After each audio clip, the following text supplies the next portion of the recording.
과학고 카이스트 졸업, 진로를 변경해 IT 전문 변호사를 꿈꾸며 연세대학교 로스쿨에 합격했지만 2012년 5월 간단한 시술 도중 발생한 의료사고로 시력을 잃었다.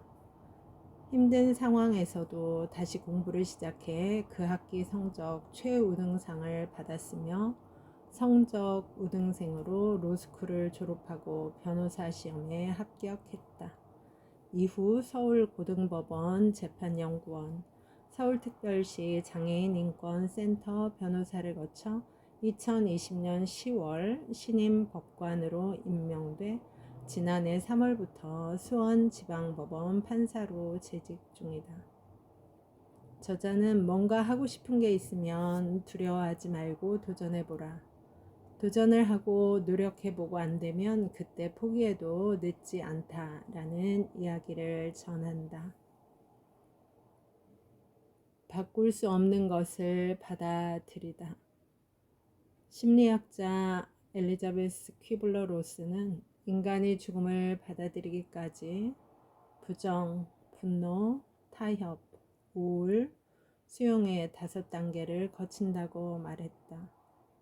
이는 큰 사고를 당한 사람들에게도 비슷하게 나타나는데 모든 사람이 그 과정을 순서대로 거치는 것은 아니다.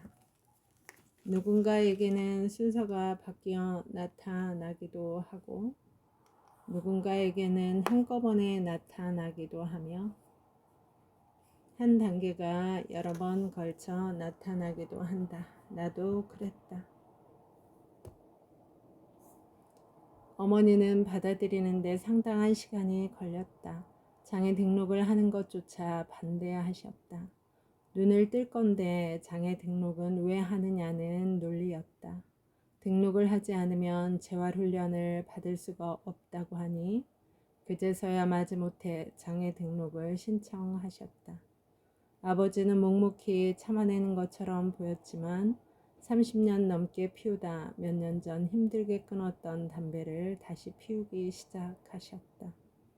동생은 괜찮다고 하면서도 몸 여기저기가 아팠다. 그런 과정을 통해 가족들도 마침내 내 장애를 받아들였다. 이튿날 새벽 5시에 일어나 대웅전으로 향했다. 난로를 켜고 어머니와 같이 절을 시작했다. 첫날은 중간중간 밥을 먹고 셀 수 없이 많이 쉬어가며 절을 했다. 밤 9시가 넘어가자 걱정이 되신 동우 스님께서 올라오셨다. 남은 숫자를 보시고는 스님께서 관세음보살을 부를 테니 맞춰 절하라 하셨다. 한 배, 한 배. 그렇게 3000배를 맞췄다. 그런데 갑자기 뜨거운 것이 울컥하고 올라왔다. 나는 그대로 엎드려 짐승처럼 소리내어 울었다. 그동안 응어리진 감정들이 폭풍처럼 소용돌이쳤다.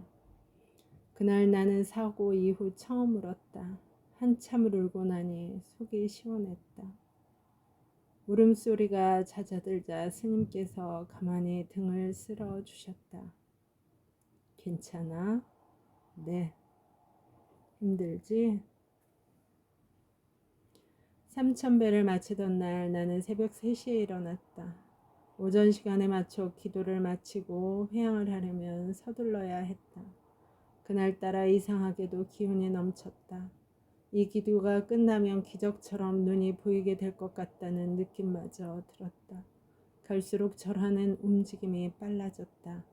그렇게 마지막 3000배를 마쳤다. 눈은 여전히 보이지 않았지만 실망스럽지 않았다.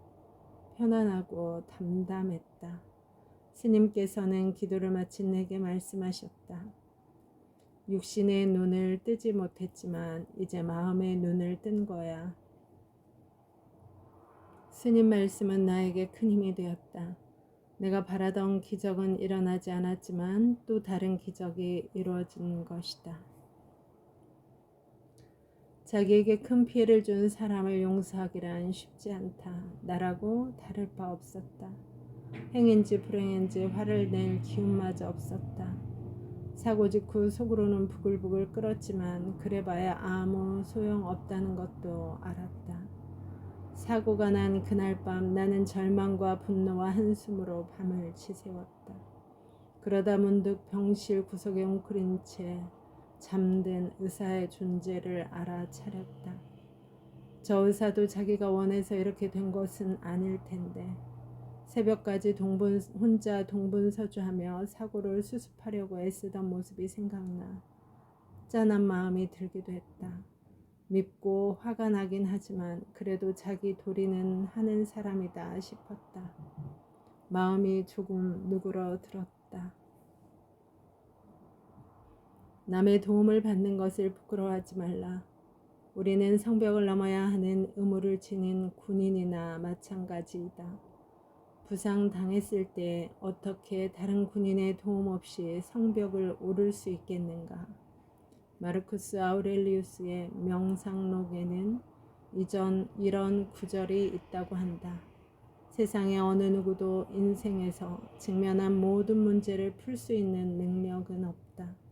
어려운 상황에 있을수록 이끌어줄 사람이 필요하다. 내게도 그런 분들이 있다. 마라톤을 시작하게 된 건 김정호 이사님의 낚시질 덕이다. 처음에는 남산 산책이나 하자고 하더니 좀 지나자 걷기만 하면 너무 심심하니 뛰자는 것이다. 안 보이는데 어떻게 뛰어요? 다 방법이 있지. 발에 줄 묶고 가이드 러너와 같이 달리는 거야.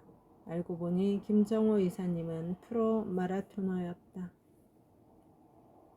당시에도 마라톤 풀코스를 3시간 59분 안에 완주할 정도의 실력이었고 2019년에는 전국 장애인 체전에서 10km 금메달을 따면서 자신의 최고 기록과 한국 신기록까지 바꿨다. 얼마 후 이사님께 끈을 하나 선물로 받았다. 50cm 남짓한 길이의 고리 부분이 고무줄로 되어 있어서 서로 팔에 끼울 수 있도록 되어 있었다. 이 이야기를 친구 기태에게 했더니 같이 뛰자고 했다. 사람이 살다 보면 별일이 다 있다. 운동광인 내가 운동으로 태극 마크를 달다니. 나는 국가대표가 되어 이탈리아에서 열린 2019년 쇼다운 세계 선수권에 출전했다. 쇼다운은 2명이 테이블 양쪽에서 소리나는 공을 배트로 쳐 상대방 골에 넣는 시각장애인 종목이다. 간단히 말하자면 오락실에 있는 에어하키를 떠올리면 된다. 시각장애인 종목이니 양쪽 다 눈을 가린 채로 소리를 듣고 경기하는 것이 특이한 점이다. 눈뜬 자들의 도시에서 눈먼 자로 살아가기. 나는 눈뜬 자로 30년을 살았다. 그러다 하루아침에 눈먼 자가 되었다. 잘 보이던 시절에는 시각장애인이 어떻게 사는지 몰랐다. 30년 동안 살면서 장애라는 단어는 헬렌 켈러 위인전 같은 책에서나 보고 장애인은 시설의 봉사활동을 가면 만나는 존재인 줄 알았다. 그랬는데 그게 아니었다. 막상 장애인이 되고 나니 세상에 장애인이 참 많았다. 나는 눈이 안 보이게 되고 나서 가장 먼저 공부 전략을 바꿨다. 남들이 눈으로 보는 시간에 귀로 들으며 공부하려니 같은 시간에 공부할 수 있는 양이 적어진다. 그렇다고 공부 시간을 더 늘리는 것은 불가능하다. 결론은 양을 줄이는 것이었다. 최대한 얇은 책을 고르고 그 책 안에 안 나오는 것은 쿨하게 버렸다. 과학고에 공대를 나온 나는 어쩌다 판사가 되었을까? 인터뷰를 하면 사람들이 가장 궁금해하는 것 중 하나가 카이스트를 졸업하고 왜 로스쿨에 갔는지이다. 분명 흔히 택하는 진로는 아니다. 여기에는 내 잃어버린 10년이 녹아있다. 카이스트의 로스쿨까지 졸업하고 변호사를 거쳐 판사까지 하고 있으니 공부에 진심인 사람이었다고 생각하기 쉽겠지만 그건 절반만 맞는 얘기다. 나는 로스쿨 공부를 마치고 2015년 제4회 변호사 시험에 합격했다. 그리고 그해 4월 20일 서울고등법원 재판연구원으로 법조인으로서의 첫 발을 내디뎠다. 이제는 학생이 아니라 직장인이다. 정장을 차려입고 몸에 잔뜩 힘이 들어간 상태로 집을 나섰다. 마침 장애인의 날이었던 데다 사전에 보도 자료가 나가서 관심을 꽤 많이 받았다. 세상에서 제일 가는 복이 사람 복이라는데 정말 과분한 복을 받았다. 내 존재도 그들에게 복이었으면 한다. 민폐 끼치기를 세상 무엇보다 싫어하던 나였지만 이 시간을 통해 사람은 혼자서 살아가기 힘들다는 것을 배웠다. 우리는 누군가에게 조금씩 기대고 살아간다. 그래서 사람이다. 내가 하지 않으면 한 발자국도 나아가지 못한다. 사람들은 장애인을 여러 시선으로 바라본다. 무시하고 차별하기도 하고 동정의 대상으로 바라보기도 하며 대단하다고 감동받기도 한다. 어떤 대상을 접하고 어떤 감정이 드는지는 사람마다 다르니까 거기에 대해 왈가왈부하고 싶지는 않다. 그러나 한 가지 분명한 점은 나는 그런 대상이 되기 위해 살아가지 않는다. 내가 원하는 것, 하고 싶은 것, 좋아하는 것을 위해 사는 어딘가 불편하지만 따지고 보면 별로 특별할 것도 없는 한 인간일 뿐이다. 뭐든 해봐요. 여러분, 오늘도 좋은 날입니다. 오늘 하루 잘 살아내느라 수고 많았습니다. 힘내세요. 다음에 또 만나요. 감사합니다.